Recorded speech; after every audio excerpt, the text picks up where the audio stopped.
Morning and welcome to the Homegrown Lecture Series. I'm Paul Winski with Texas A&M AgriLife Extension, and this is the first talk in our Homegrown series that will be offered during the month of May. Today I will be covering 10 annuals for the Houston heat. On the 14th, Mr. Shannon Dietz will be covering backyard poultry. On the 21st, Kim Perry will cover gardening in small spaces. And last but not least, on May 28th, Brandy Keller will be talking about attracting the right wildlife to your garden. I'm glad you could join us and sit back and we will get started on the Homegrown series, 10 annuals for the Houston heat. So, when we talk about annuals, any type of planting, we have to always account for cultural needs, whether it's sun, shade. Make sure you take into account moisture requirements. Is it a dry area? Is it an excessively wet area? So make sure you are cognizant of that. With regard to annuals, the form is anywhere, any type of form that you really could use or that you can think of. Spreading, upright, arching, rounded. So if you need something that you have a bed that has a little bit of height and you have some stonework, there's plants out there that will cascade or spread or arch that will soften that look.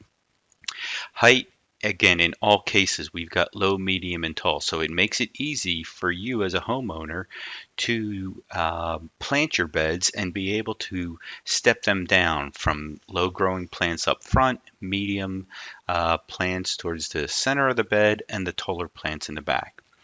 And you always want to think about seasonal interest. Sometimes it's not always about the flowers, it's about the foliage, like in the case of coleus or alternanthera. And it could also be fruit, as in the ornamental peppers, or some people are even starting to incorporate edibles into their landscape. So, first plant to talk about, Angelonia, great plant for the heat. Flowers all through the summer, has a nice upright habit. You can see the color range is purples, pinks, lavenders, very upright habit. There is a cascading form out there also. In most cases, these are about 12 to 14 inches tall and probably about 10 to 12 inches wide. This is Angelonia serenata, which is one of the shorter, more compact varieties.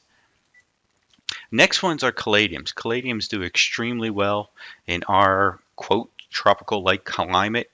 There are two forms, the fancy leaf, which prefers the shade, and the strap leaf, which prefers the full sun. You can see the fancy leaf here is a much taller variety in the shade, and the strap variety here, which is peppermint, is going to be much more compact growth habit in the full sun. This is a trial that we did several years back, and this was in full sun. So we had both straps and fancy leaves in there. And it was surprising to me that the fancy leaves performed well in the full sun, but their color was a bit off. It wasn't as vibrant, probably because of the high light intensity of growing in the full sun. Coleus, great plants. You can use them in the landscape. There's all forms out there, but they add a very unique color and texture to the landscape. You can see how these 5 varieties work well off of each other. They perform extremely well. One of the things, this one here is redhead. The one thing I like about it, it doesn't set flower. So if you're a landscaper or you just want to minimize your greenhouse maintenance, a lot of these varieties are not setting seed. The seed varieties are the ones that are going to set their flowers, where the ones that are produced from unrooted cuttings are not going to produce them. But here's a up close, just to give you the color, the look, the texture that these provide, and gives you a lot of options, whether in the landscape or if you're using them in combination planters. Portulaca, a great low growing ground cover type annual. Very hot, vibrant colors, make sure this is in the full sun. One of my pet peeves is many garden centers will take this, and it's mostly the boxes, but they will take this plant and they will put it in the shade. The unfortunate thing then is the flowers never open. It needs that full sunlight for them to open, and when they are in full sun, those flowers are wide open. The flowers almost like single roses with the petals, the nice anthers set above it. But again, once these are established, they're very drought tolerant, so they don't need a lot of water. If you've got a rock garden and you want to soften some of the lines, these will cascade over the edge of the bed. So a very good annual to use through our summer months. Next up, Lantana. Colors are all over on this. There's been a lot of good breeding in Lantana. The one thing I like is in most of these, the initial flowers open one color and then they will change to a different color as they mature. So you get a nice color effect over the entire plant. Bandito is one that's very tight and compact, probably 8 inches by 8 inches, so it's not going to be very tall. And then you've got the landscape ones that are going to get maybe about 2 feet tall to about 3 to 4 feet wide. So if you've got a large area to cover, you can come in with some of these large ones. They attract pollinators, they attract butterflies, they attract beneficial insects. So through the heat of the summer on into October, these plants will continue to bloom and are very hardy. Marigold, this is Tagetes erecta. This is the African marigold. So this is the one, the varieties that you'll see have the larger flower. And these are probably going to top out at about 12 to 14 inches, depending on the series. And then we also have the French marigold type, which is Tagetes petula. Much more compact, mounded habit, and you can see the flower production over the entire plant. Again, marigolds, we think of marigolds, we'll think of oranges, yellows, golds, in that color range. So they perform extremely well down here through our summer. Pentas are great for attracting butterflies.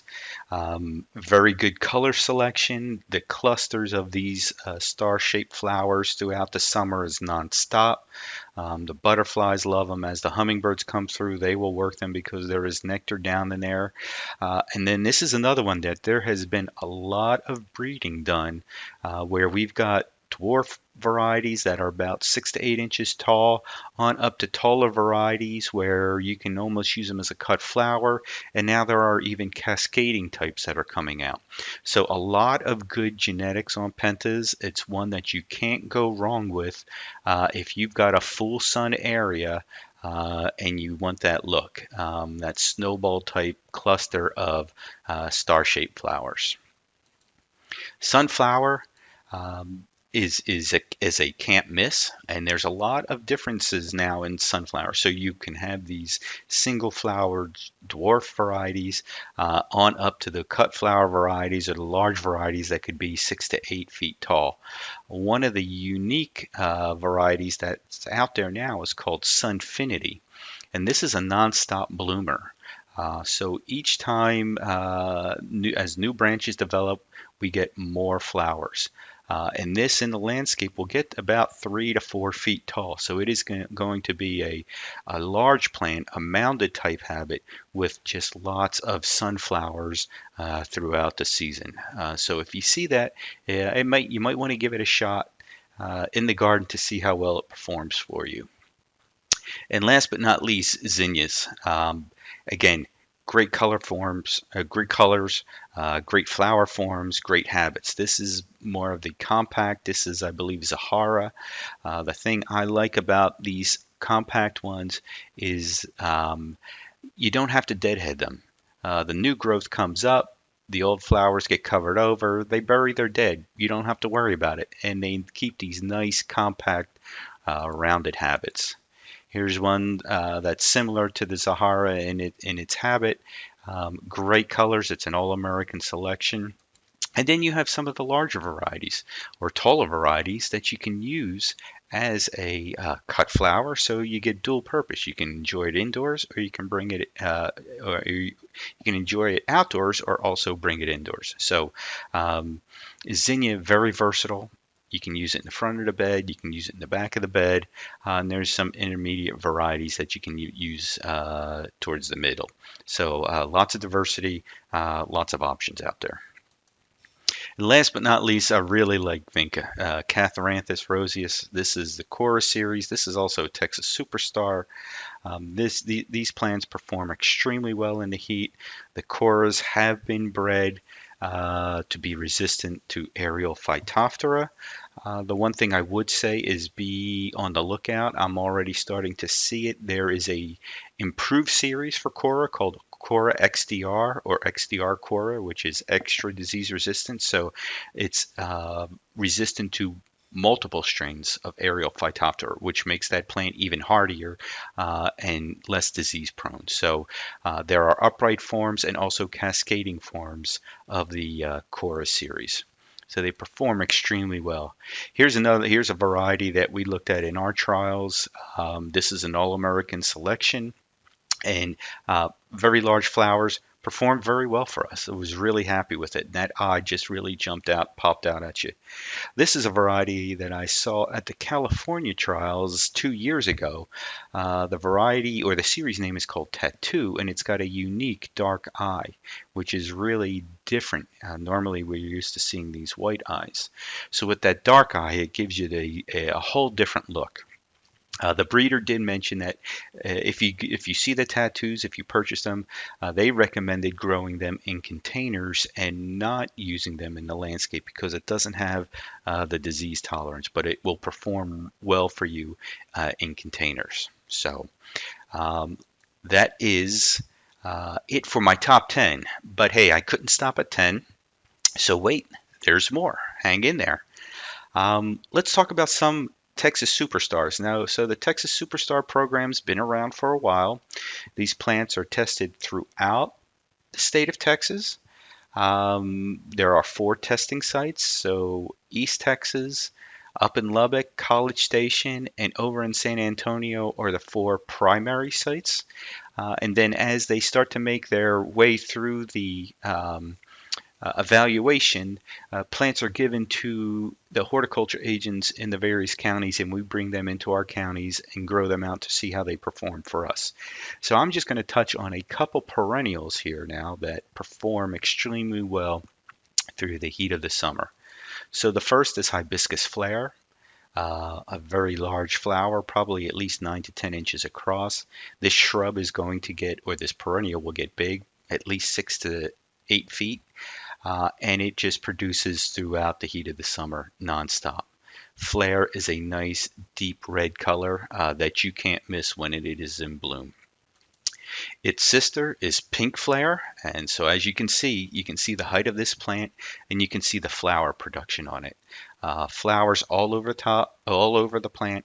The flowers are only open for one day, and they're open basically when they are in the full sun. So towards the end of the day, they will start to close up. So if you're working during the week, get up and enjoy them on the weekend, because sometimes if you work late, you may miss the show. But these flowers do put on a show. So there's pink flare.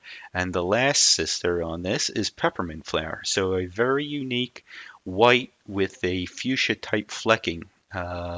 Fuchsia eye with flecking throughout the petals. So it's a different look for these hardy hibiscus that we normally do not see. The next is Henry Dolberg's Salvia. This is a Salvia farinaceae. This was found by Greg Grant, and this is just nonstop. Butterflies love it. The hummingbirds, beneficial insects. This plant will get big, so it's going to be used towards the back of the border. It needs space to grow, so this is going to get about at least 4 feet tall and probably wider than tall, maybe 4 to 6 feet. It could stand to be sheared throughout the season, which it will help it. to keep the bloom production high. So I do recommend giving it a shear when it starts to look a little rough through the middle of the summer. And then within 3 to 4 weeks, you'll have new flower production again. Henry Dolberg also had a wife, Augusta, and this is her plant. So Augusta Dolberg is the white form.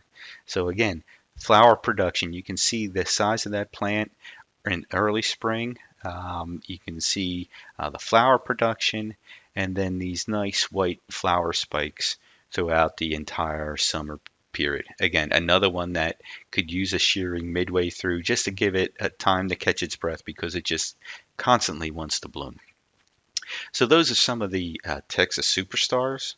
I want to thank you for joining us. And I do want to remind you again that first, thank you for joining us on the Homegrown series, and then remind you next week, Mr. Shannon Dietz will be on board to talk about backyard poultry. Thank you and have a great day.